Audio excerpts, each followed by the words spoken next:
Good afternoon, good morning, wherever you're located. Welcome, welcome. It is time for the final live stream of 2025 here at Wool and Spinning. Thank you so much to everybody who is here. Thank you for taking some time out of your day and out of your week to spend with us. It's funny, actually, Rebecca, because we watched Spirited with my mom about 2 weeks ago, I guess. And you know, the whole scene with good afternoon. I know it totally sounds like an insult, but we don't mean it that way here. I hope that everybody is doing really super well. I know that this time of year can be very challenging for some people. It can also be really super full of joy, warmth, and kindness at this time of year. So wherever you are in the world, whatever it is that you celebrate, and whether you celebrate anything or nothing at all, I just want to wish you a very, very warm season and a happy holidays if you are taking time off. And my heart, our community's heart is with all of those this season as you celebrate in whatever way it needs to be for you. And I hope that you're surrounded by friends and family and that there's some really good food. And I hope that that this finds you well and good and making some things and just trying to embrace your whatever traditions you have in your corner of the world.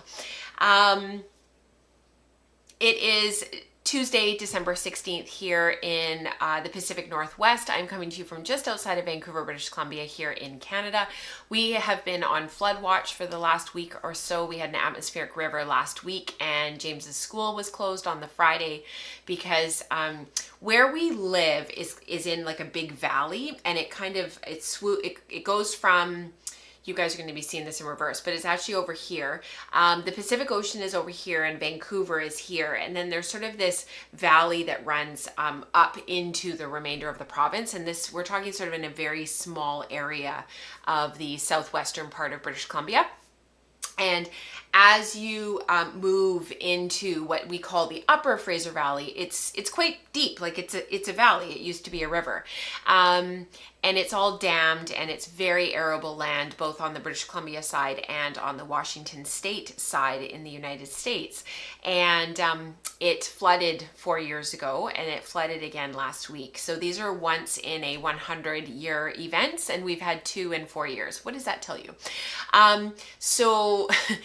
So a lot of the kids in James's school come from this area called the Upper Fraser Valley, which is sort of the gateway, if you will, to the rest of the province. You have to go through Hope, British Columbia, to sort of get to the highways that take you to the rest of the province, unless you go the other way up through Vancouver into North Vancouver and up that way, which most people who live out here don't do because it's more convenient to go east and then head north from there. So because a lot of the kids from his school come from these places called Chilliwack and Hope, Sardis, Agassiz, there's Mission, there's all these towns out there that are steadily, like Chilliwack and Hope, are steadily becoming cities because they're growing quite a lot. The buses weren't running because Highway 1, which is the main highway out of the Fraser Valley, was closed. So it was closed in both directions, and the border was closed for a while because everything was flooded there too. And finally, I think I don't want to spread any misinformation, but I think it was on Saturday or late Friday, they finally got one lane going each way on the highway opened. It might have even been on Sunday. So we got an email on Sunday saying the school as of right now is open on Monday. The kids from out in the Upper Fraser Valley are expected to be able to get to school. The buses should be running. They're just going to be delayed and late. So, you know, to teachers, expect delays and Friday and Monday morning school to sort of get slowly started. And there were a lot of kids missing because they couldn't get to where the buses pick them up. So lots of things going on. Yes, Rebecca said it's been in the national news. It has been quite a thing. There's been a lot of misinformation out there as well about like how federal funding works, for how the province is reimbursed for emergency funding, all that kind of stuff. There's already been something like $1 billion spent since 2021 to improve the infrastructure and for, it sort of works like insurance. The province pays and then the federal government reimburses, and there's obviously more monies coming to sort of help to try to continue to improve the infrastructure. So yeah, crazy. So it's been very eventful here, but so far, there's just a lot of water. Everything's really super wet. It is currently raining. It's been very dark, very gray. I have to admit, can I ask you guys something? I really love this time of year. I actually don't mind the darkness, and I don't mind like as it gets darker and darker and the days get shorter. But this year, honestly, all I want to do is sit around and eat cinnamon buns and read books. Like, I am really finding I'm affected this year, and it's really funny, but I haven't been this affected for a while, which is kind of funny. So I noticed Nicole said that the audio might be out of sync. Just refresh. Sometimes that really helps. She said it doesn't seem to be helping, but hopefully it's not too bad. Maybe as we change screens and change things around, it'll be a little bit better. Which is kind of funny because we've never had that issue before, and there's nothing really at my end that I can do, but I will talk to Mike if it becomes an issue down the road.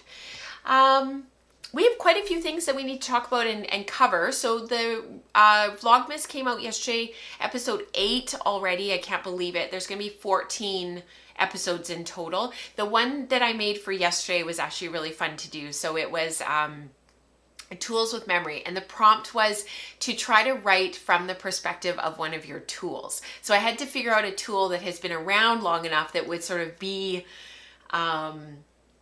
like that it would like have memory, that it had been around enough, and that it had been through some things. And my Susie it's just a sled dog. Like, she just spins and spins and spins and doesn't really, I'm not changing heads on her, like putting different bobbins and different flyers on. She kind of just does what she does, and she does it extremely well. So yeah, it's I ended up doing it from the perspective of my Lenderman. Somebody wrote on the YouTube channel that it was really fun. So thank you so much for the feedback and for the kindness. There are a ton of episodes up and coming still. We've got tomorrow's episode will go live in the morning, same. We've got some color stuff coming up. We've got sort of what does it mean to leave behind a legacy coming up. We've got some more discussion about craft and art, which is really funny because my mom was talking about it the other day after coming back from her art group. And I just didn't even engage. I was like, to be totally honest with you guys, I am so over this conversation about whether or not what we do is craft or art. Like, I have had my fill. We have had this discussion so much, and I am tapped. So I have started coming at it from a perspective of exploring our creativity. My mom said she loves my word that I use for, maker, making things, being a maker, engaging in our creativity in many different ways. So I talk about that in the vlog. We talk about slow work in a fast world. So what it means to be a slow maker, to go from farm to yarn to fabric. So I'm looking forward to these upcoming prompts. They're really fun, and they've been fun to make. So thank you so much to everybody who's commented, who has liked, who has shared. I really appreciate it, and it helps it to get it out there. I don't have any updates on our office and on the renovations because it's all electrical right now, which is kind of boring. I could take pictures of like electrical outlets, but honestly, they are quite boring to look at. So we will skip that this time round. I do, however, have a really big video to share with you. I mean, it's not very long. I mean, big in terms of the announcement that she's going to make. So I invited Rebecca to come on the show this morning to talk to you about her book. She has been working on this for the last several years. It has been a mammoth project for her. I know that it has been a source of inspiration and joy for her. It's also been a labor of love. And I'm going to hand it over to Rebecca to talk more about what she's been working on for you guys. So let me just cue it all up. It'll just take me a quick second. Hi, Wool and Spinning. If you haven't met me yet, my name is Rebecca, and I host the Wool Circle, which is the Wool and Spinning podcast that airs on off weeks from this live stream. Normally, I'm over there talking about spinning techniques. I'm spinning samples, and I'm teaching techniques. But today, Rachel has invited me to come on the main feed to talk about something completely different. For the last 3 years or so, I have been working on my first book of knitting patterns, and it's finally finished and available to order. My book is called Migraineur: Poems and Patterns on the Experience of Migraine. I've experienced migraines almost all my adult life, and starting several years ago, my time in bed with migraines started turning into creative ideas. If that sounds really strange, I want to invite you to take a look at some of the patterns in the book. Waves is a pretty straightforward expression of what it feels like to have pain on only one side of your head, which is a pretty common migraine experience. The two patterns which feature ferns, fern head and fern hands, were inspired by a particular kind of migraine pain that feels like it's tracing over the top of my head and then dripping down behind my eyes. The cover image is a shawl. Okay, it's more like a small blanket that is a literal giant piece of buttered toast. That's my favorite migraine comfort food. If you'd like to know more about the inspiration for each pattern, I've been writing about them over on my blog, osbornefiber.com. The book has 12 accessory patterns organized into 4 chapters, and each has 2 colorways. Now, this is a spinning podcast. What does this have to do with handspun? I'm glad you asked. I received yarn support to make this book from KDD & Co. And all of these pieces are made from their tweed singles yarn, Malarkey Tweed, which is made in Donegal, Ireland. This is definitely a commercial yarn and not necessarily a kind of yarn that we spin a lot, but you could absolutely spin for any of these patterns. In fact, I'm planning to do just that in the spring. We're talking about having a spackle, a spin along, knit along, with lots of help and support along the way.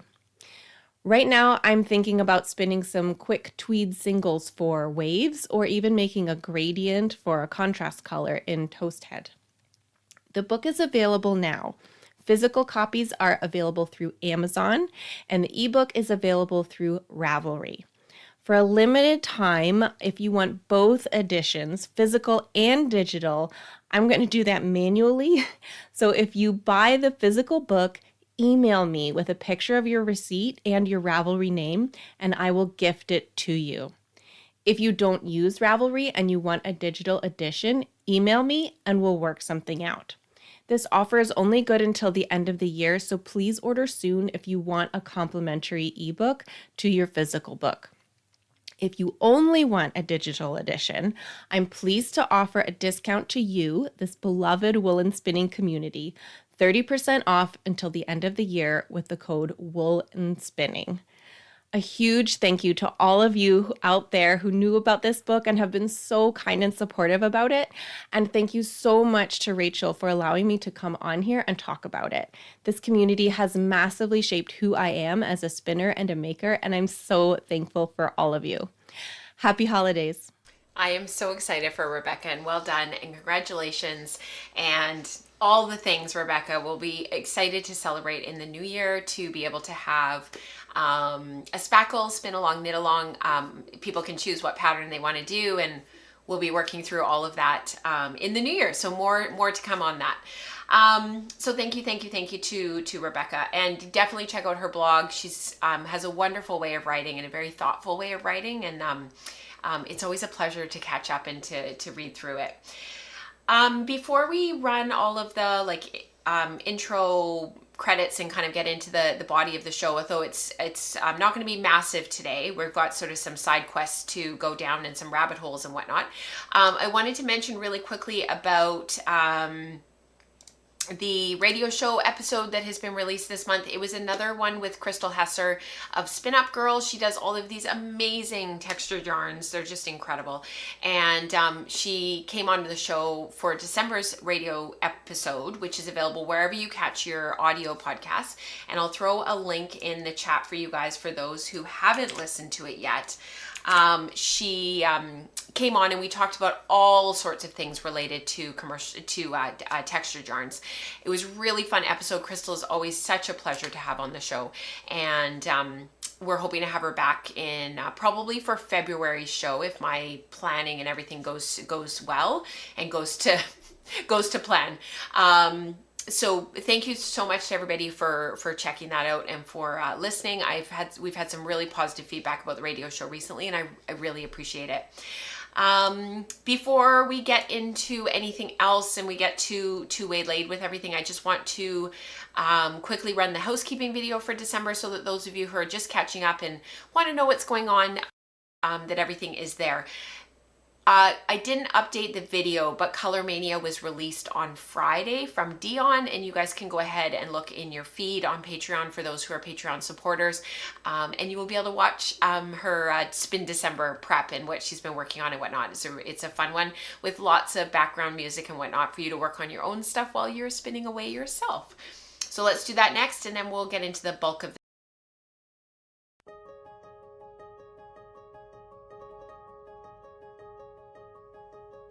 There are some changes coming to the woolen spinning community in September. We are super excited to start sharing them with you. Please ask lots of questions for clarity and let me know how I can help you navigate it all. Ketchup and Pickles goes out on the first of the month each month. They contain all the links and announcements that you need to navigate content and events. Be sure to grab this post when you see it in your email inbox.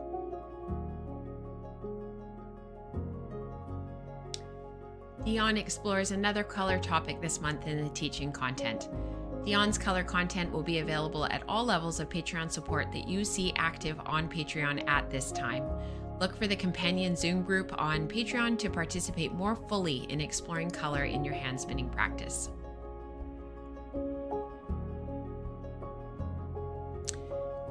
We're at a really exciting time with the Wool Circle because our Spinner's Book of Yarn Designs is starting the final part of our 2-year study. We will be looking at novelty and art yarns from now until Christmas. Please join Rebecca on the Wool Circle. Look for the free trial.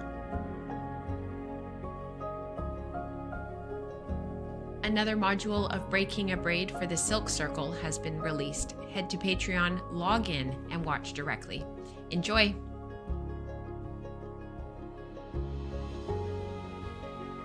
Spinning Staples, Color Mania, and Queries are dedicated Zoom groups with Rebecca, Dion, and myself, Rachel, to answer questions, navigate the book study, explore color, and discuss in-depth hand spinning concepts. Access a dedicated community of spinners who are exploring their craft and inspiring one another. Our community groups meet informally throughout the week. Look for the Zoom link in Slack at the time of the meeting. These onboarding calls are an opportunity to ask questions, learn about Slack and Patreon, and get help navigating content. The post with the meeting link goes live the night before on Patreon. Everyone is welcome to join.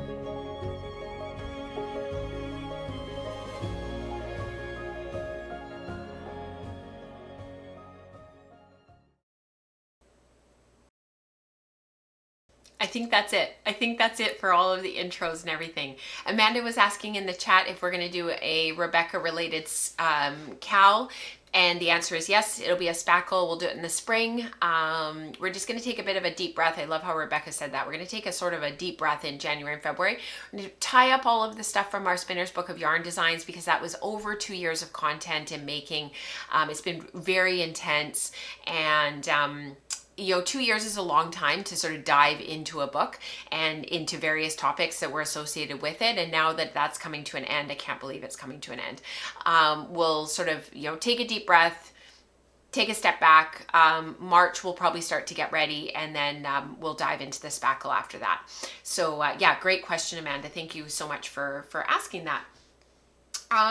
We have a few things. We've got spinDecember to talk about. We've got some beehive yarn that I made last week to talk about. And we've got a lot of fiber prep stuff to talk about. So without further ado, let's get into the show and get into the meat of all of this. I'll see you guys on the other side.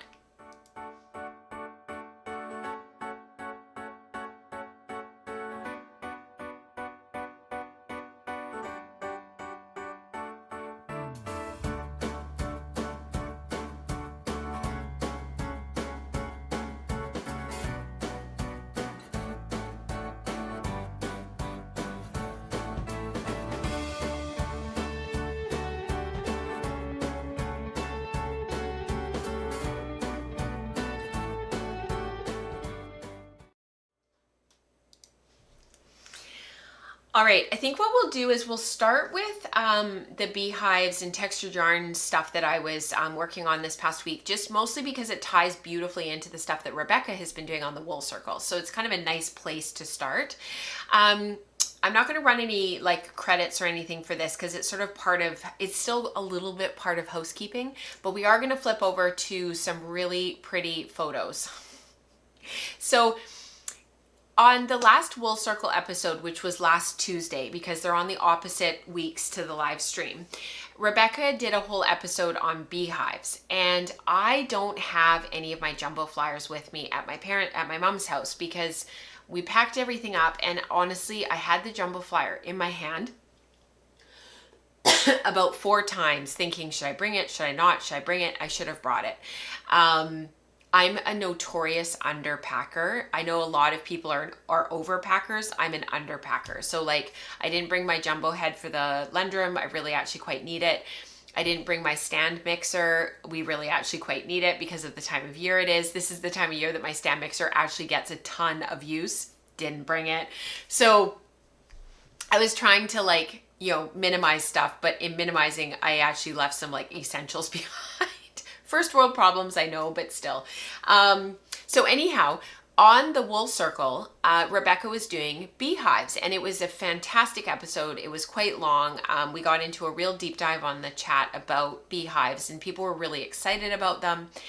And what we ended up deciding on was there was a maker morning later in the week, and so everybody was like, let's do a maker morning for beehives. So we have our regular maker morning scheduled, so let's do beehives for the episode, for the meeting.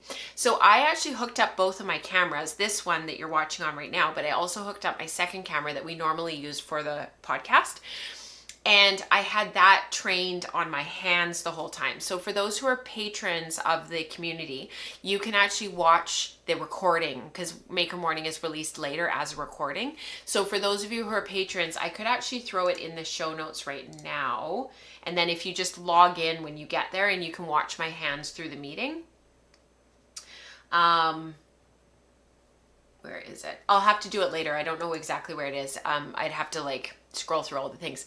Anyhow, it was a really fun meeting because of that, and I made yarn. I think this is about 30 yards. I think when I skeined it on my little skein winder, I think I counted about 18 wraps, not on my skein winder, sorry you guys, on my Nitty Naughty, which is 1.5 yards. It's one of the Ashford ones. Some of the beehives they fell apart. They sort of, because I didn't have my jumbo bobbin and they couldn't go through the guide unhindered, they got caught a couple of times, and by getting caught on the guide, they sort of got snagged and almost pulled. So that was kind of too bad, but it was a fun skein of yarn. They were kind of Christmassy colors. I pulled it out of my stash. This is old fiber from mill ends, from Spin Cycle Yarns when they used to sell their mill ends. And then the singles, the white singles, was BFL. And I just spun the singles in between and then did the beehives as I wanted to, basically. Just like what Rebecca was doing in the Wool Circle. And it was just really fun. People worked on a variety of things. A few people did work on beehives. Rebecca jumped in. She did a little bit of teaching. And yeah, we just had a lot of fun this past week. So this was the little skein that I made during the live stream, which it was just fun. So yeah, I wanted to show the photos and show what the beehives look like. And we did the high contrast, so it was the white with the colored beehives, and Rebecca did the same for the Wool Circle. She did this really beautiful blue for the beehives, and it was really cool. So yeah, just a really fun day, fun morning.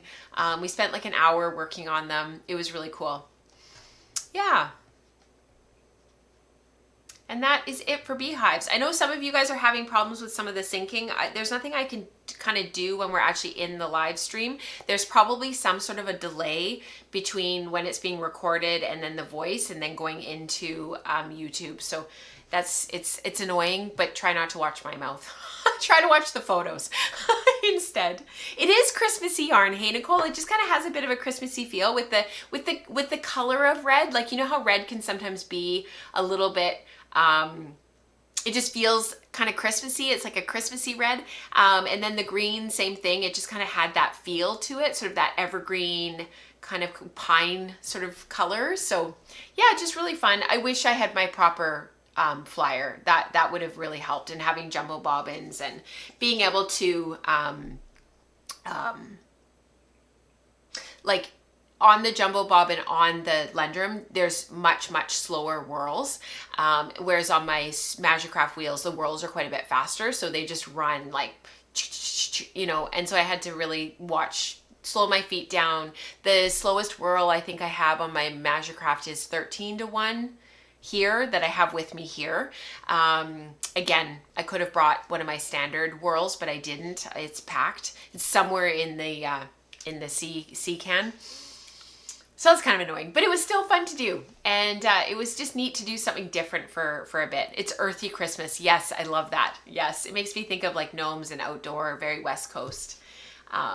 So we'll be finishing up all of this like book of yarn designs that Rebecca's really been spearheading in the Wool Circle. We'll be finishing all of that up sort of toward the end of December. So we've got one more Wool Circle for 2025. And then I think, and Rebecca's in the chat, so hopefully she can clarify. I think she's got a couple of shows in January just to like tie everything up. Yeah, we call them sea cans as well. Yeah, and it is ours. Ours. There's down here. There's smaller ones that people call pods for moving, but we actually ended up with like a proper sea cam. It takes up our entire driveway. So yeah, we've been calling it the sea cam. The sea can.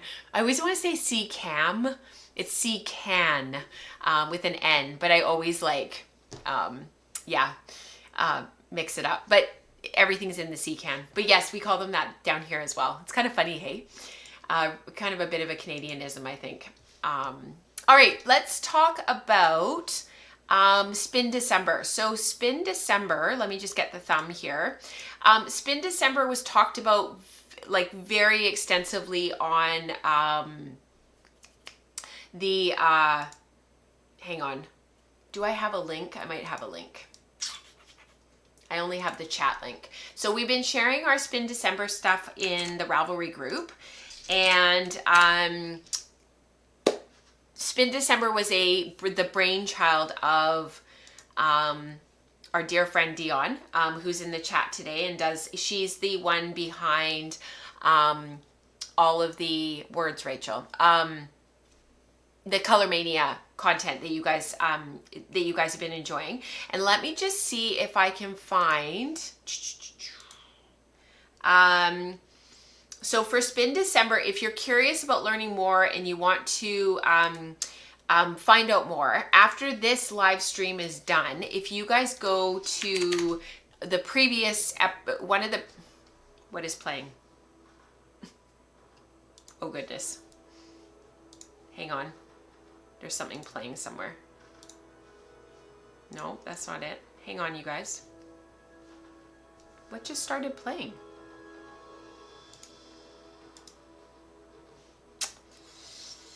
Oh, you guys, I'm so sorry. Something's playing in the background and I have to stop it. Oh my, I don't actually know if you guys can hear it, but it's like super annoying. Okay, there it goes. Oh my gosh, I've never had that happen before where something's just like randomly started playing and it's been like noisy and on. Yeah, shipping containers. Sorry, Amanda. I'm sorry. I call it a sea can, but yeah, it's a shipping container. That's what we've got in our driveway right now. I should take a picture and show you guys. Yes, it's a Canadianism. I don't know why. I don't know where it came from, but it's a Canadianism. Anyways, yeah, the pods, I think, are an actual company too. Like I think up here, PODS, capital PODS is pods, is actually like a company. Anyhow, if you want to go back to the first episode in November, and I've linked it in the live chat, Dion actually came onto the show to talk about Spin December and what it's all about. It was my intro, but I couldn't figure out where it was playing from. So the show started to replay on a different tab on a different screen, but I couldn't find it. So yeah. Yeah, you guys are absolutely right. I know it was faint, but it was there and I couldn't figure out where it was coming from because it's from one of the windows. Anyways, it doesn't matter. So shipping containers, Vlogmas, all these things. It's just one of those days. It's been one of those years. This pretty much sums up what this year has been like. Anyways, I put the link in the live chat to learn more about Spin December. I have been working on my Spin December and it's actually been really, really fun. So what I did was I took all of my odds and ends and bits and bobs. So I spread them all out on the table. This was all the stuff that was like left over from the year. So it was like, you know, Polworth from this project and Corriedale from that project. And there was Polworth silk and there was like old compacted BFL and like it was just everything. Some of these are Crafty Jack's Katrina's colorways. Some of these are Sweet Georgia yarns. This one here is Smith & You up in Kamloops. The bright red one in the corner there, there's like 3 of them. That's Sweet Georgia yarns as well. It was just like a conglomerate of a whole bunch of stuff. So I spread it out on the kitchen table, much to my mother's chagrin, because she was like, what are you doing? Because I'm like clearing off the table and moving everything and so on and so forth. I know, Christine, you're absolutely right. She quite liked it. Nice background music. And I started looking at it, and one of the things that came through right away for me was how warm it was. And so all of these colorways just below me here were leftovers from all of this sampling and workshops and whatnot from a few years ago.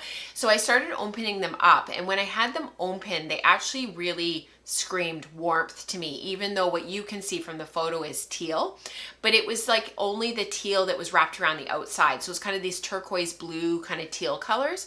So I actually removed all of those. And if you guys look down below, straight below me here, that bundle of fiber that's at the bottom that has the teal blue, kind of turquoise blue wrapped around with a little bit of purple and a little bit of, looks like gold. That's the leftover baubles colorway from the Silk Circle Breaking a Braid content that's being released right now. I had a little bit left over. So I pulled the turquoise out of that and got rid of it. And I put all of the turquoise away in a bag. And then I took the rest of it and I weighed it all out. It was just shy of 400 grams in total. And I just started very randomly breaking it all apart and putting it through the drum carter. And I ended up with these 6 bats. And then from there, I took the 6 bats and I broke them all down. So this was one of the bats broken down, and you can see what a variety of color there was in there. There was still a little bit of blue left. It wasn't completely gone. But there was a lot of like reddy orange, mauvey purple. These were some nests from one of the other bats that I broke down. And I broke each of the bats down into 6 pieces, and then I broke those up. And then I sort of wanted to round it out a little bit, make it a bit more of a tint, add some silk. I'm really trying to like use stuff that's been sitting around for many, many years. So the Muga was left over from Sanjo Silk, from something that I did a few years ago, probably more than a few years ago. The Corriedale, which is the white fiber that you see here, is left over from a whole bunch of fiber processing that I did at Thanksgiving a year and a bit ago, but I haven't actually done anything with it yet. So I did 40%. So I took the amount that I had and I rounded it up to 400 grams. And I did 40% tint, 20% Muga. So I ended up with 80 grams of the white of the Corriedale and 20 grams of the Muga within the 400 gram blend. And then I started adding those into the bats and recarding them. So I ended up with, I'm not actually even sure how many bats I actually ended up with. But then I took them from there, and you can see all the Muga in there, and it kind of became like this really beautiful kind of, it's not really pink, but it is pink. They're sort of, I'm not even sure how to describe them. Dion, I need your help from Amanda, yes, you do have access to the Silk Circle because you're in Staplers and Color Mania. Yes, you have access to Silk Circle. It's kind of a peachy, pinky, mauvey orange. And when you open these up, I'll just go here for just a sec. When you open them up, they're sort of these half bats, because this is half of the bat.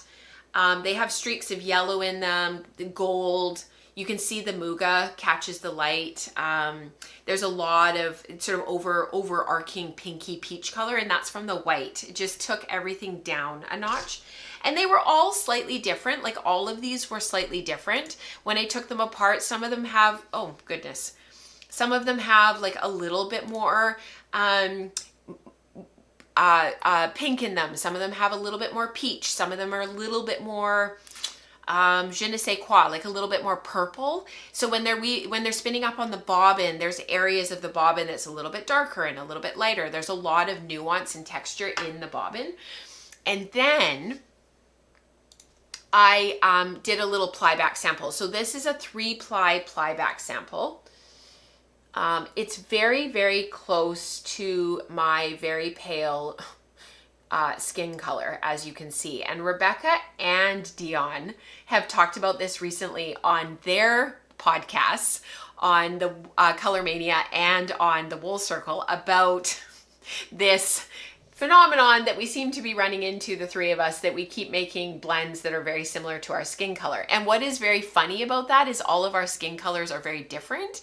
And it just kind of cracks me up that right now, for whatever reason, I seem to be really drawn to this kind of mauvey, peachy kind of color. But there's not a lot of contrast between my skin and my hair and the yarn. So I'm not sure what that says or what that means. But what I have been doing is breaking these bats up into smaller pieces, and you can see how much heathering and whatnot there is in there. But it got me thinking, because this is where the whole like fixing it kind of comes in, because I'm going to have an entire bobbin, as you just saw here.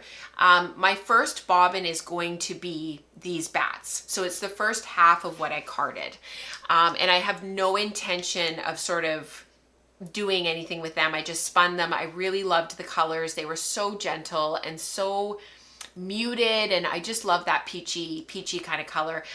In the intro for the first minute and a half, you guys saw how I'm spinning this, and that's very typical of sort of my spinning aujourd'hui, if you will. But this is the rest of it ready to go and ready for more prep. So just excuse the crinkling. I'll put it under the table so that the mic doesn't catch it too much.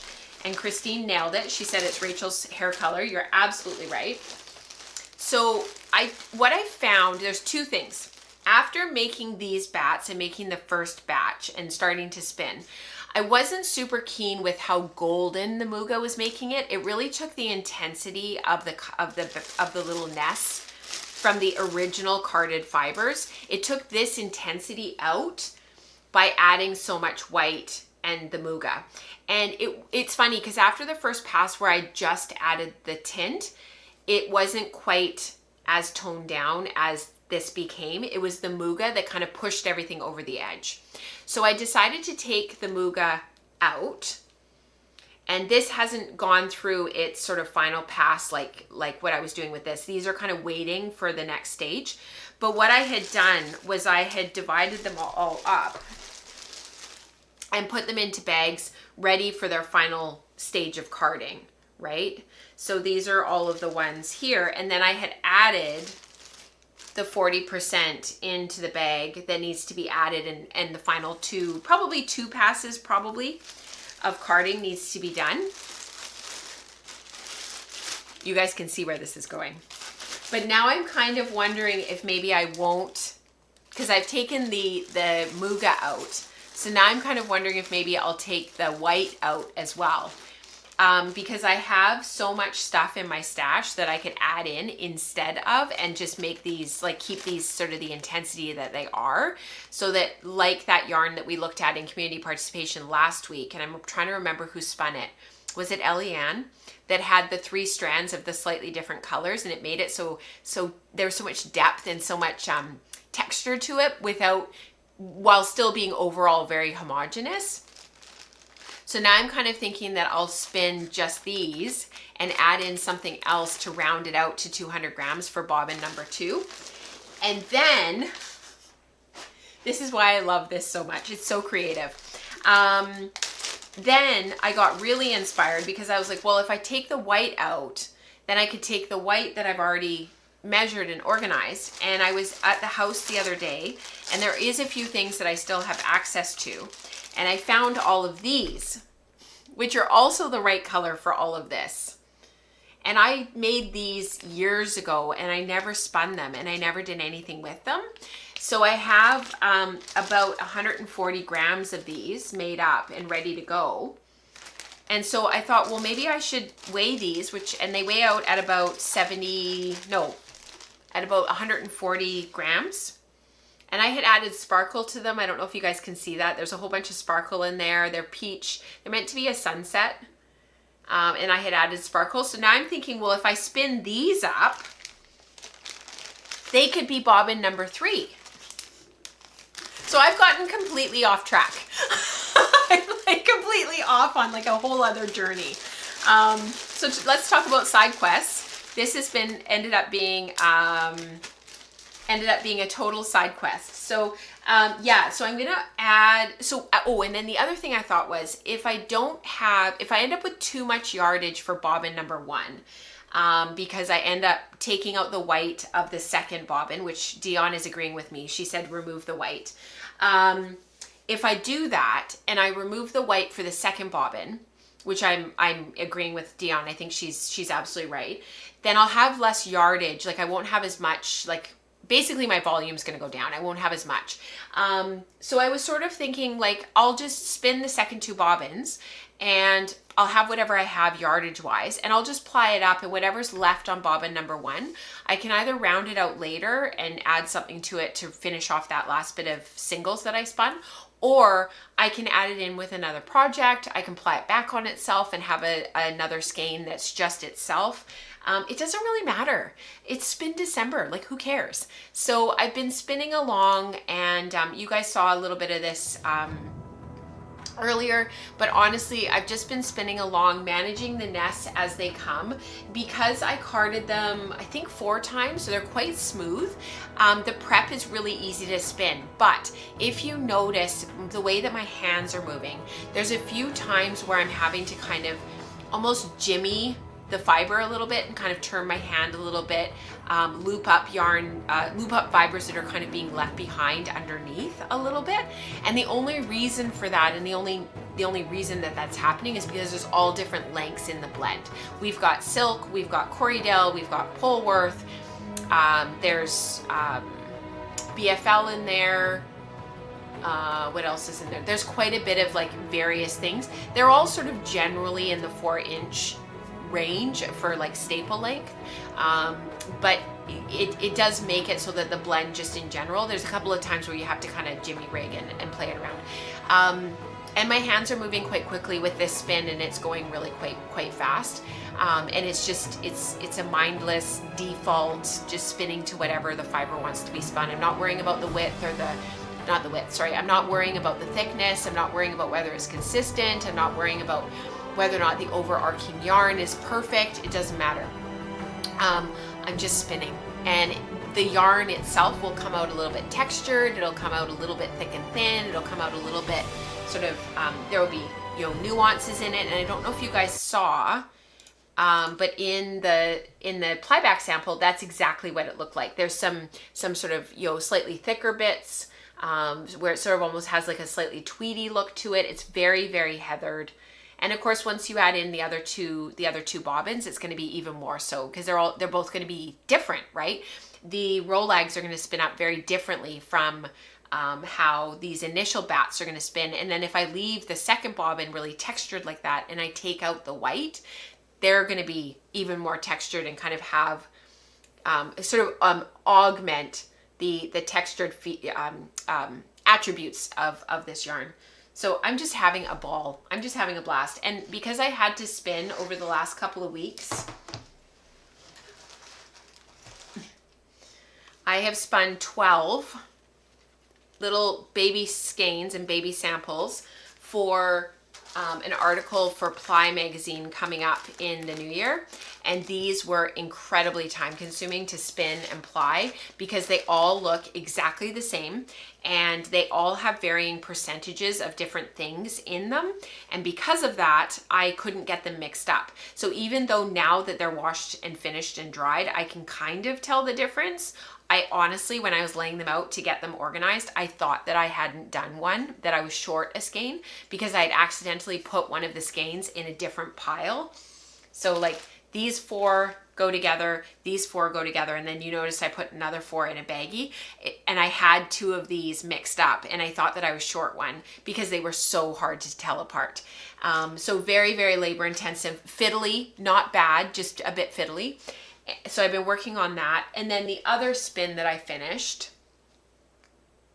was my Dashel spin. So I got it all plied and all finished. And I'm actually not going to talk very much about this because I think this is going to be one of those things that we're going to get into in the new year, talking about these really marled, color twisting, barber pulled kind of yarns and how they compare. This was the end of one of the bobbins when things are chain plied. So I'm sure that there are some of you out there that are like, oh, I don't like this at all. I love the chain ply. Why didn't she chain ply it? And then there's others out there that are vice versa. They're like, oh, I love the marl. The chain ply is kind of boring. So what I love is that I love both. I don't really have a preference. I like the chain ply. I would have been more than happy if this was chain plied. I also really like this. And I like how it color twists and it's more interesting and it tones down the green and the green isn't quite so neon. And there are places in the yarn where the green all matched up. Sorry, it's a bit dark in here. It is so dark outside, so my lights can only do so much. But yeah, I'm just really happy with how this turned out. It's quite a lot of yardage. These skeins are quite large. 3 ply. And like I said, we'll talk more about all of this color twisting and marling that happened in this yarn. We'll talk more about it in the new year. And yeah, some of you guys are going to love that type of yarn and some of you it's not your favorite. This is always going to stripe. There's always going to be a striping quality to it. So that is something that you have to think about depending on the project that you're making. I'm just catching up on chat. Yes, remove that. Yeah, Dion says, I absolutely love how you're pivoting. So going back to removing the white. Yes, spins like this, the whole reason for spinDecember is just to have fun. And I think when you're in a big spin like this and you're just having fun and you're just being creative and there's no rhyme or reason to it. I'm not spinning for anything in particular. You can pivot. You can change your mind. You can take things out. You can add things back in. It's part of the reason why I didn't do all of the fiber prep all at once at the beginning. I was getting a bit burned out of doing, like I spent an entire day a couple of weeks ago carding from start to finish. I had to card all of these up and at the same time I was carding this, and I don't have my electric carder here. It's too big to bring to my mom's house. So I'm doing it all on my hand crank, and it's just, you kind of get a bit tired after a while of standing there and doing it. And so I was really enjoying this, and I thought after I got the first bobbin done, I was like, that's good, I'm good. And I just thought, no, I'm gonna start spinning. So yeah.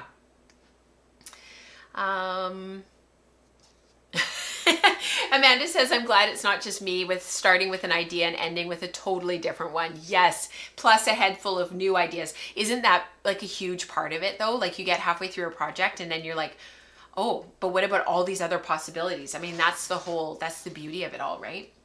I love it. Okay, there was more fiber prep. This whole show has ended up being all about fiber prep. So just a really quick refresher.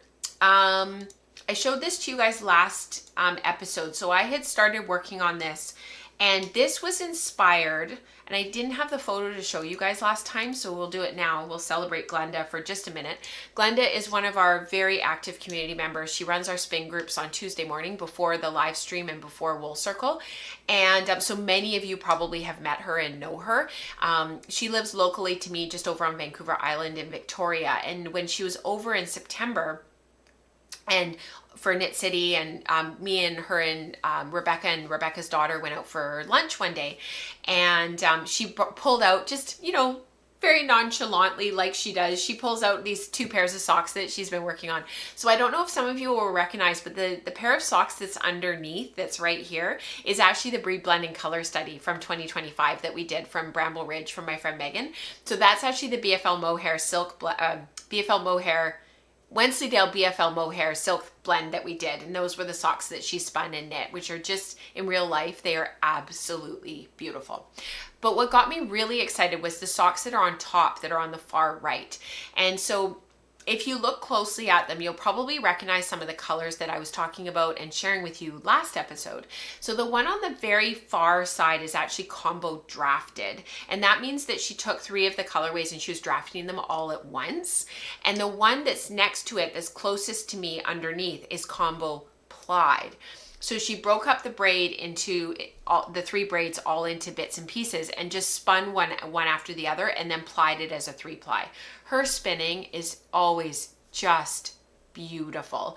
And it's even and it's consistent and it always looks like commercial yarn. Glenda is so talented. She's a wealth of knowledge. And I saw them in real life and I just loved them. And so I asked her if I could kind of play a little bit of copycat, and she was like, absolutely, like I got the colorways from you from your Breaking a Braid workshop. But I said also it's a really wonderful like opportunity to share with people how we can combine these colorways that many would not have put together in the first place. So this is Sweet Georgia Corriedale, and the top one is Patchwork Quilt. The middle one, there's a lot of fiber floating around. I think it's because I was unwrapping and undoing the nests and everything for spinDecember, and it's just put like a bunch of fiber in the air. So now I've got a tickle in my throat. The middle one is Storm Chaser, and the bottom one is Snow Angel. And I was actually really well acquainted with these colorways because the top one, Patchwork Quilt, and the bottom one, Snow Angel, I used in Spin to Knit a Hat, which was a workshop that we released last year for the School of Sweet Georgia. And so Glenda had taken what was left over from the workshop that I taught a year and a half ago. From these 3 colorways, she had taken what was the remnants of them, and that's how she combined them for the socks. So that was why she needed the contrasting heels and toes and cuffs. So I took the 3 colorways and I broke them into 4. So when I did my big Sweet Georgia combo spin a couple of years ago, I basically split the braids end to end, and I split the braids all the way from one end to the other, and I had these incredibly long lengths of fiber that I then put through the drum carder, and we'll get there in just a moment. But I was trying to figure out how this time around I could minimize that and make them a bit smaller and make them not have the colorway go through the carder multiple times, but instead maybe only go through once in a smaller piece of fiber. So my initial thought was I'll break the braid into 4. So that's what I did. So each of these colorways is broken up into 4. And then from there, I started splitting each of those little nests. So I took one of the nests and I started splitting it, and I tried to split them as finely as I possibly could. So the first colorway that I split was Storm Chaser. This is for bobbin number 1 basically. And then I did Snow Angel, and I split them about 22 times. So I was able to split the braid and just that one bundle 22 times. And then I did the Patchwork Quilt afterwards. And you can see that I had spread out all over the table. I had these like piles so that I had one of each piled on top of each other. And then from there, I took each one and fed them through together as a triple through the drum carder. And you can see it here on the drum carder itself. The difference is so subtle, Christine. It's incredible. And this was the final nest of fiber. So after I'd put each one through just once, this was the comparison. So you can see here, and I know I'm a little bit in the way, but basically what you can see here is the 3 colorways sort of lined up, and the 3 nests, little mini nests of fiber lined up, and that's what went into the carder. So this little bit down here, right below me here, that's what went initially into the carder. The 3 nests next to each other, that's how big they were. That's what they looked like before I lined them all up. And then down below is what they looked like in the final, just that one pass through the drum carder. They're not going through more than one time. And I thought I would enlarge this part of the photo just so that you can see how the three colorways line up. So you can see that like in places, you're gonna have all of the mauve and gray that's in all three of the colorways line up. And then you're gonna have that bright turquoise blue come through in places, and that maroon and gold in the patchwork quilt come through in places. But overall, the effect is very subtle. And I showed this on the podcast last time, I had done one repeat of each colorway. I had just stripped off the side, one little nest of one complete colorway from this. And I showed this last time, but this gives you an idea of what the finished yarn, if you strip the colorway, just take one repeat of the colorway and you spin one to each bobbin. So I spun 3 bobbins, one colorway to each bobbin, and I plied them together. This is what the yarn would look like. Isn't it beautiful? I love it. All that color twisting and stuff, you would think that it would be really unpleasant, but it is so nice. And then you get that zinger of the turquoise in there, because that's really what it is. It's the zinger. Every other color in this colorway is, let me just go to it here. Hang on. Every other color, if you guys look here, maybe this is the best photo to show you. Every other color in these 3 colorways is on the warm side of the color wheel. So yes, you've got gray in there and you've got the yellow, but overall you're sort of dealing with one side of the colorway, that red gold through to that sort of purpley color. And then that zinger becomes the turquoise. So then when you see it in the yarn form, of course it's gorgeous. Like, it's so pretty because you've just got a zinger of turquoise. Yeah, I love how they look after carding as well, Dion. I think they are just beautiful. So I have my first bag ready to go. So I ended up, after that all those piles that I just showed you guys, I had 22 of them. But because I have 4 of these, a quarter of each braid to do, I need 30 in each bag. So it's basically 22 times 4, 88. I'll squeeze out 2 more out of the entire thing, because there will be some fiber that'll split a little bit thicker, and I'll be able to split that and get 2 more out of it. And then I'll need 30 little bundles. I'm not going to weigh it for the final project, and then I'll spin it up. So I'm actually going to start spinning this in December. I just love this. I think it is so beautiful. Sorry for the crinkling. This is how they came out. They're much smaller than my previous combo spin that I did. I think it was 2023 that I did that combo spin. You can see how much shorter they are. They're much more manageable. And all I have to do with each one is just go through and very gently pre-draft it slightly. Like, we're talking like very minimal.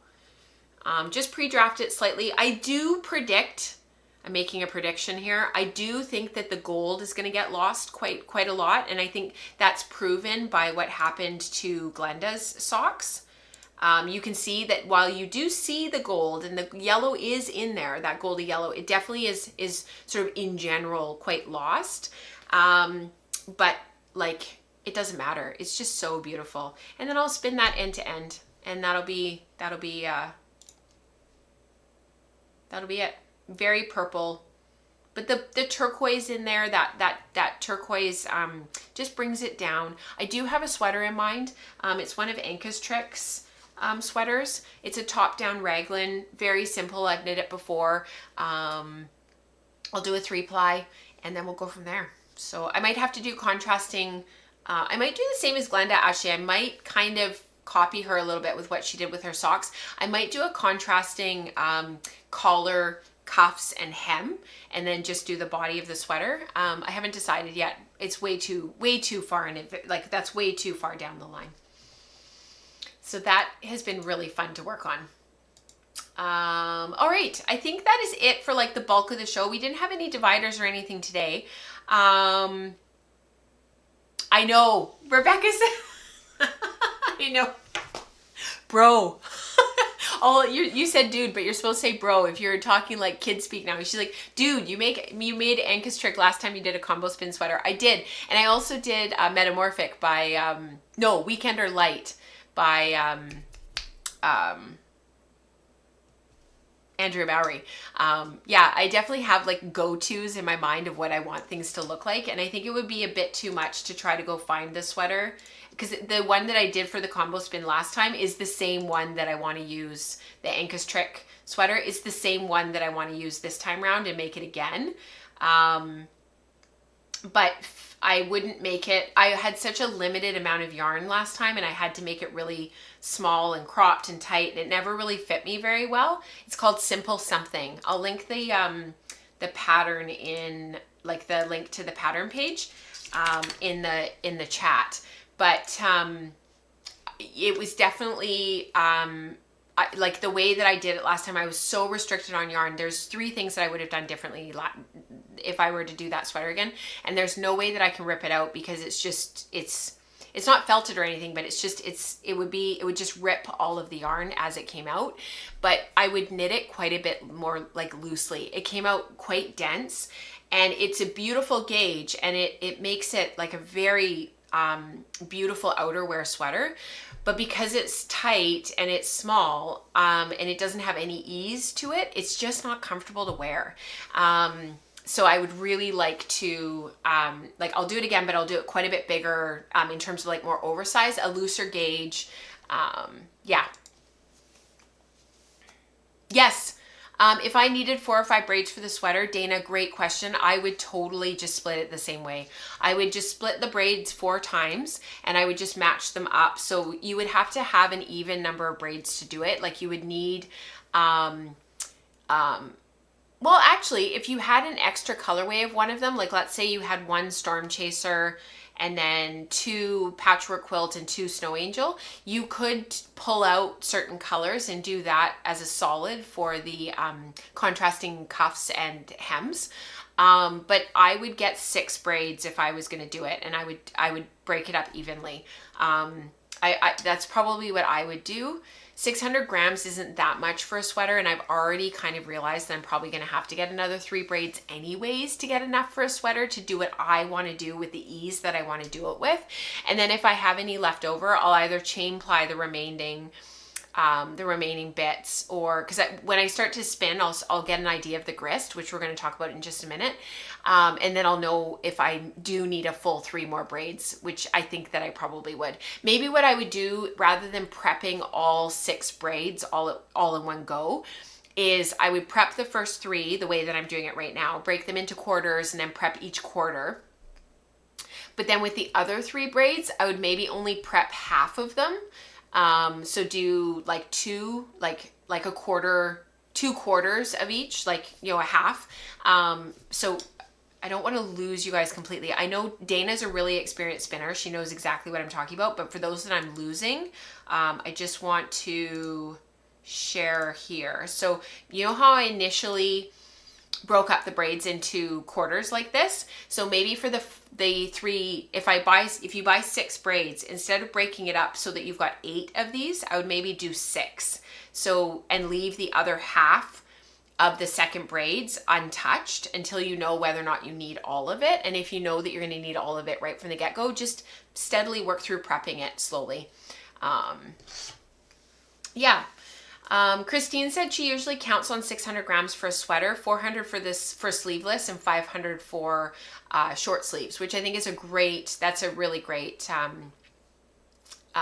gauge. Depending on your size, depending on how big you are, depending on what you want for ease and how tight you want your fabric to be knit. Yeah. Oh, Kath had a question. What do you plan for your December spin yarns? I don't know what the purpose will be, actually, Kath. That's a great question. She said, I tend to struggle with playing because I usually spin for a purpose. So in this case, I'm not spinning for a purpose for spinDecember. So I think that's maybe partly why there's that license to play and change my plan and pivot a little bit, is because I don't have a plan. I don't know what I'll do with it. I'll probably, actually, thinking about it though, because I love these colors, I'll probably do a shawl. I haven't knit a shawl in a long time. Yeah, so I hope that answers both questions. Keep asking if it doesn't, and we can definitely come back to that stuff later in the show, or save them for next show, and we can talk about it in the first episode of January. All right, let's do community participation because I actually haven't asked anything. That was something that was posted by one of our patrons in the Slack channel. And I thought it was just a really great observation on her part. And I wanted to talk about it a little bit more. So get ready for a little bit of a technical talk coming up for 5-10 minutes, probably longer because I know what we're like. And yeah, I'll see you on the other side. I am going to run and use the washroom because otherwise I'm going to be sitting here fidgeting and having to go pee because I have a bladder the size of a pea.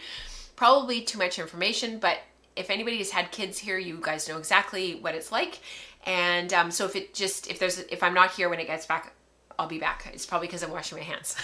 So bear with me. I will see you on the other side.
It makes it much easier if I can sit here and not fidget the whole time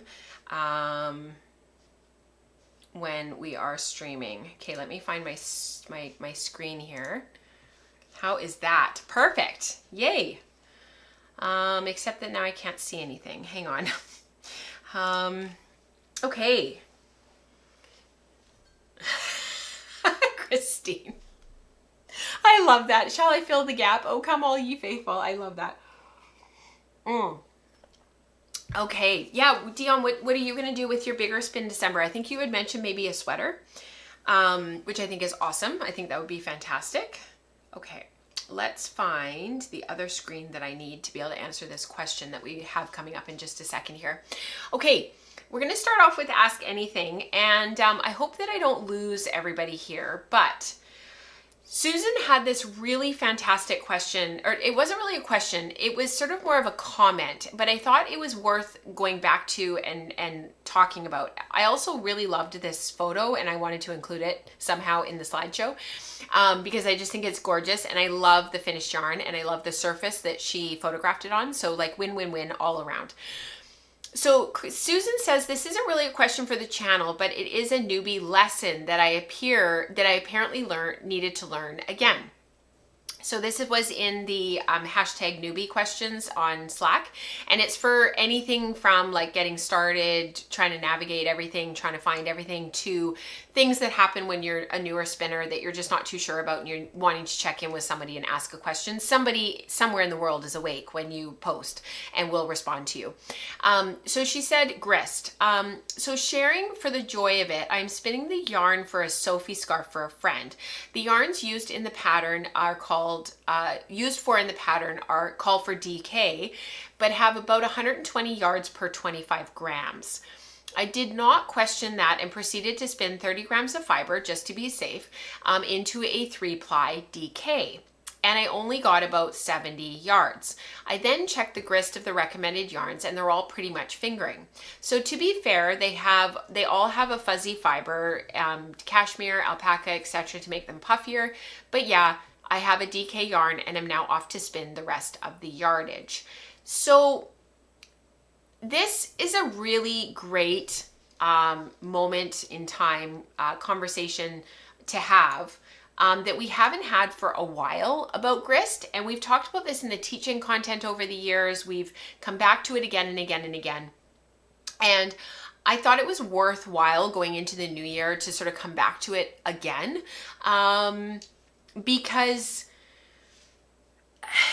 the thing about being a hand spinner and grist is that a lot of all of the charts that newer spinners often use, and I did this as well, to sort of determine based on grist what the weight of your yarn is, are not, they don't work. It doesn't match up the way that people think that it does.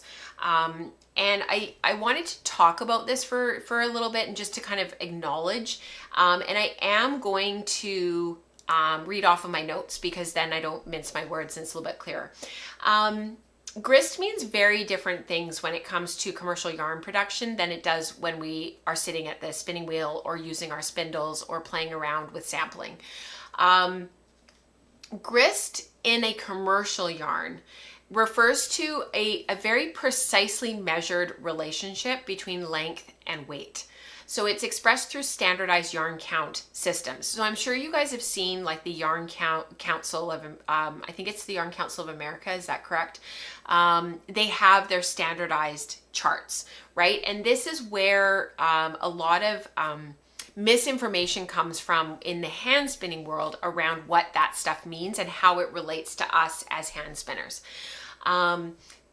These systems allow mills, designers, manufacturers to reproduce yarns consistently across fiber lots, machines, factories, countries, and even decades. Because as time goes on, if you are producing a yarn in 2025 that you want to be exactly the same as a yarn that was produced in 1985, these standardized ways of measuring yarn and calculating grist in a commercial sense allows that to happen. So that's why a skein of Cascade 220 that we bought in 1996 is the same as a skein of Cascade 220 that we would buy next year in 2026. Does that make sense?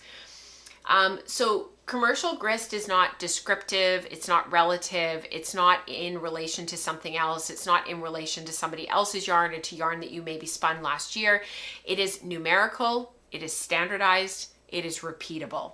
This is also where a lot of the yarn count systems come from that we run into as particularly as weavers. That's often the first place that people start to run into some of these systems.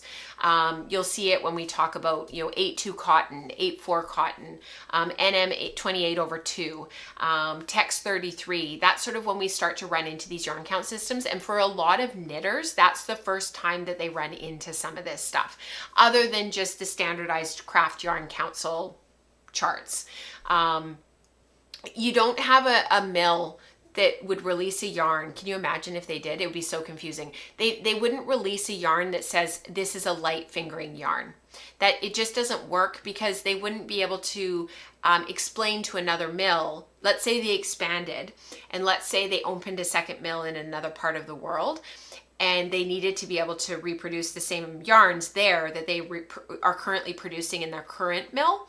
They can't just call up the workers and say, produce a light fingering weight yarn from this Corriedale. Like it doesn't work that way, right? So because we have all these different systems in the commercial yarn space, I think what happens with newer spinners, and I certainly did this for sure.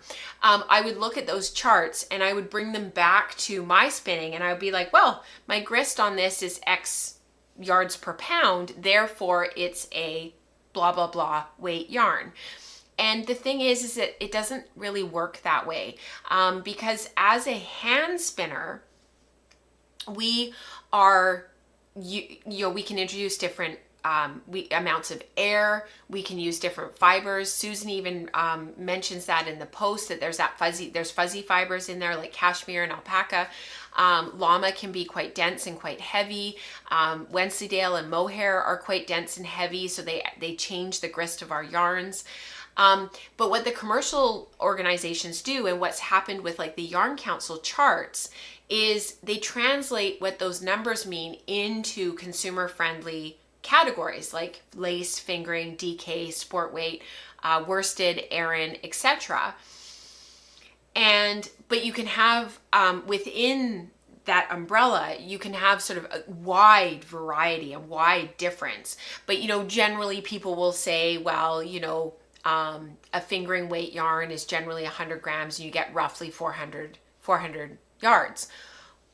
Yes, in the commercial yarn space, but that's not necessarily going to happen for the hand spinner. And this is where it gets a bit confusing for new-ish for newish spinners and for people that are trying to figure out how they can use grist for themselves and why grist is important for themselves. And that's why I loved what Susan wrote, and she's actually in the chat today, which is wonderful.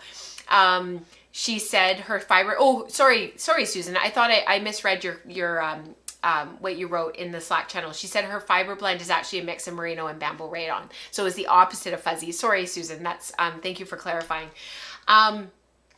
So hand spinners, we don't need to use these grist charts. We don't need to necessarily, we actually can't, because we're not machines. We can't standardize and use standardized charts of grist because we don't have the rigor, like we don't have the machine ability to be able to reproduce these yarns on a commercial scale.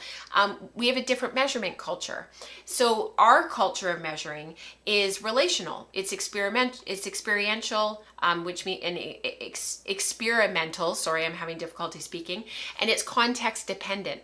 So we can have we can use yards per pound or meters per kilo, and we can say like how many yards per pound is that in the yarn in our finished yarn. And I will often share those numbers on the podcast, particularly years ago when I was first getting started and trying to understand the grist of my yarns. But more often, questions that are more helpful for us to ask is, how does the yarn behave? Does it suit the fiber? Does it work for the project? Is it balanced when it's plied post washing? How does the fabric feel? Are you getting a fabric that you like, that knits up to the gauge that works for you, that works for the pattern, that works for the yarn, that gives you the hand that you want? And that is part of the reason why in our community we talk all the time about using our hand spun. It's not because you have to. It's not because the yarn can't not be the project.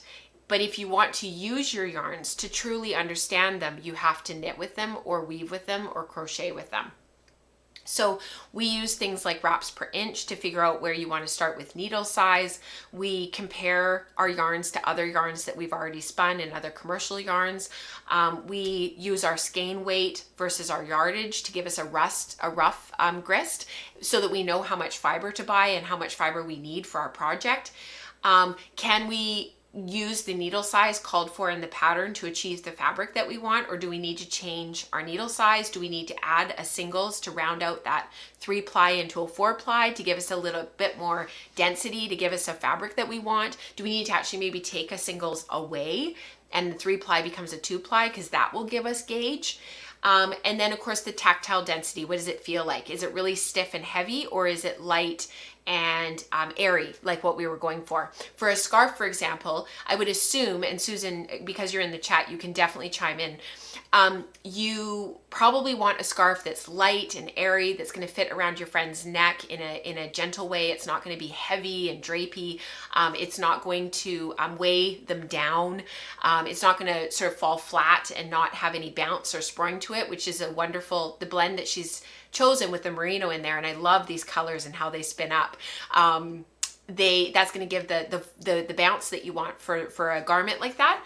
But until you knit with it, you don't really know what your gauge is, and you don't really know how that matches up with the pattern. The other thing to talk about with grist and tactile density is there's a lot of yarns out there by knitwear designers that are being pushed to be different weights of yarn. So they're knitting them a DK at more of a sport gauge, or they're taking a fingering and they're holding it with another yarn and they're knitting it at a DK.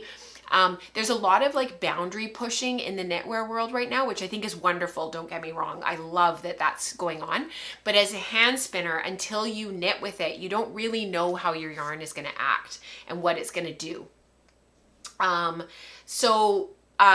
Think about fiber variability. Think about what your end use is going to be. Think about how you want to draft it and how you want to spin it, what the finished yarn is going to be. Are you going to spin it so that all of the air is going to be taken out? Or are you going to spin it so that it has a lot of air and loft still? So you're going to sort of air more toward the woolen side of the drafting spectrum, or are you going to spin it more worsted? How many singles do you want in that yarn? Do you want a round 3-ply for a really bouncy garter? The Sophie scarf is a garter pattern with an I-cord bind off around the edge. Or do you want something that's a little bit more smooth and has good stitch definition, and you knit it a bit tighter to give it that bounce and elasticity? So I love that Rebecca said, summary, to spin for a pattern, you've got to sample and you've got to swatch, and then overbuy on fiber so that you have the space to be able to do that. The one last thing that I was going to say is that often with hand spun grist, we often figure out our recipe by and it's adjusted over time based on our tastes. So we kind of start with one product and one sample, and then we adjust from there. And it's sort of like a recipe of figuring out our taste and what we like for that specific pattern. And then it can completely change for another yarn. But commercial grist is a blueprint. So using the Craft Yarn Council charts is often not super helpful for hand spinners, and that's why we have to use our yarns and we have to swatch with them, because that's how we can express ourselves, and we can get the yarn to do what we want it to do, and we can make it specific to our needs and what we want. And I think that's really, really important. Using grist, the other thing that I was going to say is that when we start to be able to estimate our yardage, because our grist and our spinning becomes more consistent and we know our grist for a specific pattern, it allows us to approach our projects with greater confidence. And as you learn how to use it for yourself, and you know that you've bought enough fiber because you've got this project in mind, and you know you've got enough, and you've done your sampling, and you know which way that you're going, there's no more like, oh, it's close enough, or I'm sure it'll work out, I'm sure it'll be fine.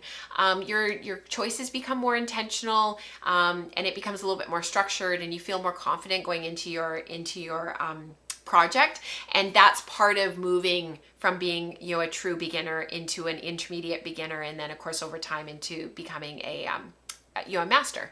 And it just takes time. I loved this from Susan because it is so timely, and it is so important to remember and to broaden the conversation. And for those especially newer spinners that are still learning all of this stuff, it's really important to differentiate between these charts that are out there that are standardized, and really kind of throwing them out for a hand spinner. One of the things that I did years ago when the podcast was relatively new and I was still getting my feet wet and sort of trying to come up with some standardized language for myself to be able to talk about this stuff with you guys, is I started writing it all down and comparing, like, this yarn is this grist, and this yarn is this grist, and this yarn is this grist, to give me an idea of kind of where my yarns fell, and if I was spinning sort of my default spin, what that would sort of generally look like and how much fiber I would need in a general sense. And that was really, really helpful. So, all right. I would love to create a standardized chart for hand spinners, Susan. I actually thought about doing it for my master spinner project when I was working on my master spinner, but doing it for my yarns that I want to knit with, and then doing it for my yarns that I want to weave with. But the problem is you have to do it individually and do it for yourself, because your yarns are different from my yarns, and my yarns are different from Rebecca, and Rebecca's yarns are different from Dion. So we all have to do our own, which makes it so complicated. So I hope this was helpful, and just keep the questions coming, and we can keep coming back to it in future shows. All right, Spin December. People have been busy, which is really, really fun. So this was from Rebecca, Spin December round 1. She was working on this during Maker Morning a couple of weeks ago. I loved the colors that she worked on. And then she kept going with it, and this was her second Spin December offering. About 400 grams of very dense whole board. I still don't know how you did that, Rebecca, that you got all of it off of the board. In these Rolags are so dense, and they're probably so heavy, but they're grays and earthy tones. This also reminds me of an earthy Christmas colorway. Just beautiful, and I can't wait to hear Rebecca talk on the Wool Circle in a couple of weeks about spinning these up. Just to remind everybody, because it runs right into their Christmas celebrations, Rebecca will not be hosting the Wool Circle next Tuesday. It's going to be postponed to the Tuesday after December 30th. So she'll be talking about how these all spun up in 2 weeks from now. So no live stream next week, but people will be spinning and hanging out in spin group for as long as they want that day. I'm hoping that I can join a little bit later. I have a Christmas breakfast in the morning with my 2 girlfriends I grew up with. We try to do it every year when everybody's home and in town. This was from from Dion. Here's my spinDecember baggies ready to blend. And she talks extensively on Color Mania this month about her spinDecember. That's what Color Mania this month is about. So go and check that out and have some fun watching what Dion did. More from Dion, more sneak peeks. This is all of her spinDecember in the works right now. And like I said, check out Color Mania this month for more on her spinDecember. This is from Renata. Here are my spinDecembers. In the middle is the bobbin I spun today during the Zoom. The others this week.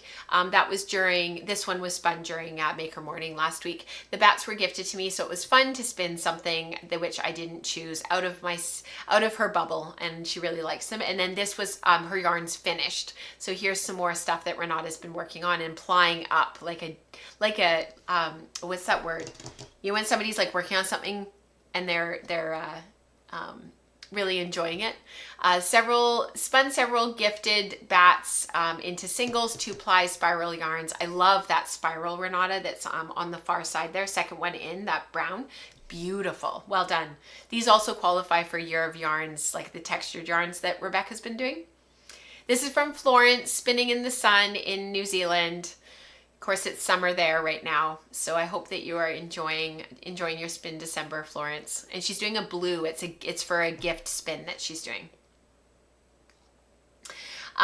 General makes and shares. There were some really fun ones over the last week or so. This is from Eden. This was a whole, I'm sorry that the printing is so small on this one. Hopefully in full screen you guys can look at it. But if you're in the Slack channel, you can go into Fiber Prep and see what Eden shared, like the whole project.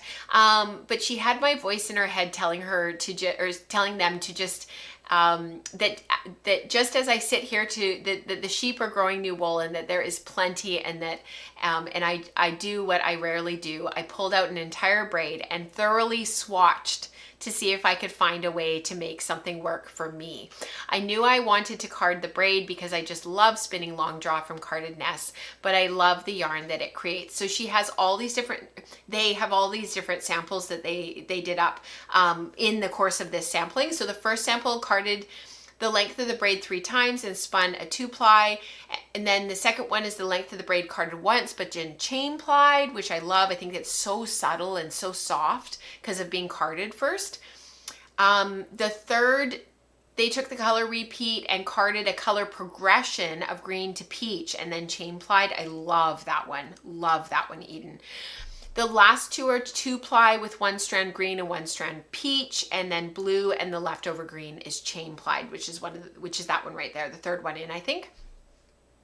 I love so much that I went through all of this in one morning. What an awesome experiment, and what a beautiful sort of conglomerate of yarns that you were able to create, Eden. Just gorgeous. I love that big one in the middle with the green and the peach repeat. Oh, that one, I think it's the third one that you did that I like the best. I just thought that one and the carded chain ply, those two, gorgeous. And I included photos that they had included on the Slack channel of the original fiber, which is just beautiful. Something about peach, you guys, just something about peach. And then over the afternoon, I kept the thing somewhere in the corner of my head. You can always combine colorways from the same dyer. And again, as we talk, the sheep are growing more wool. You really internalized that message recently, Eden. I love that. So at 5 in the evening, the idea was there, complete and ready. So they actually took the 3 colorways all from the same dyer. I'm not sure which dyer it is, but broke it all down, started to get it ready for a combo spin. And this is going to be incredible. It's going to be awesome because you've got that zing of blue. It's going to be gorgeous. And you can see how the blues and the greens, they're all the same.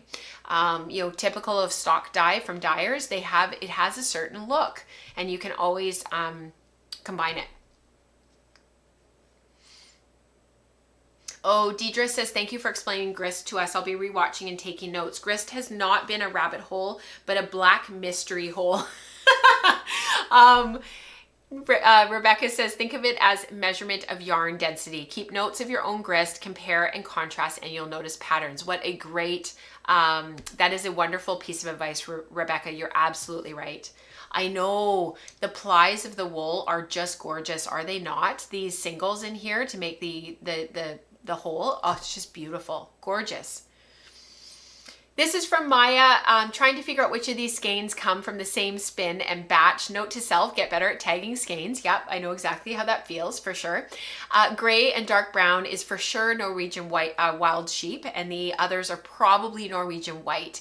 But only 3 of 6 were marked as that, and they're definitely from different batches. But she's going to do a cardigan, and I think, honestly, Maya, if you hold the yarns like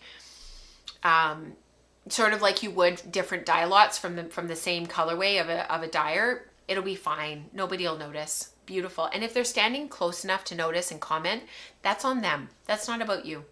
I'm like past, I think I've like hit my, I don't know what the right word is. I said to Mike the other day, I think I've kind of hit my like BS meter this year. Like there has just been so much. And my best friend lost her second brother this year, so she's now an only child. And I went through what I went through. I've had a couple of other friends just dealing with some major stuff. I think I'm just like tapped with this general sense in the world. And I don't know if it's everywhere or if it's just this feeling in North America that we have right now of just sort of people saying things that's just not that kind. Like it's not meant to be like, I don't think it's necessarily like mean, but it's not super nice. And I've just had enough. Like, be kind. Do you know what I mean? Like, say nice things. So honestly, Maya, I think this is going to be gorgeous. And I think the white and the cream of the slightly different nuances of the different batches, I think it's just going to make the cardigan even more beautiful. Yeah, my tolerance is low right now, Dion. That's exactly what it is. I think I'm tapped out. My mom said to me the other day that I'm burned out. I think that's probably part of it. Not with the podcast and with what I'm doing here. I think just like in general, I think she's probably right. Amanda, you nailed it. That's exactly it. If somebody could point that out on a sweater that I'm wearing, this person is too close. That's exactly it. So Nicole said, I finally got a day to catch up on what all you beautiful makers have been up to. And it was just what I needed because I sat for hours seaming all these blocks for my stars aligned blanket. And I have to say, Nicole, I saw this on the Slack channel and I just was blown away. It is beautiful. It's her third crocheted blanket out of hand spun this year. It's her third, you guys, out of hand spun. Boof, like mind blown. I posted I'll post a finished pic when it's all finished. But there are 12 star blocks and 12 random blocks. It is gorgeous. She asked about adding a border. She doesn't think that the pattern calls for one. Honestly, Nicole, you could go either way. A border would frame it. It would be beautiful. No border would also be beautiful. You could always just do a crocheted edge around the edge, like a single crochet just to finish off the outside. So not really a border, but just a finishing. I mean, it's gorgeous. What a beautiful, beautiful work.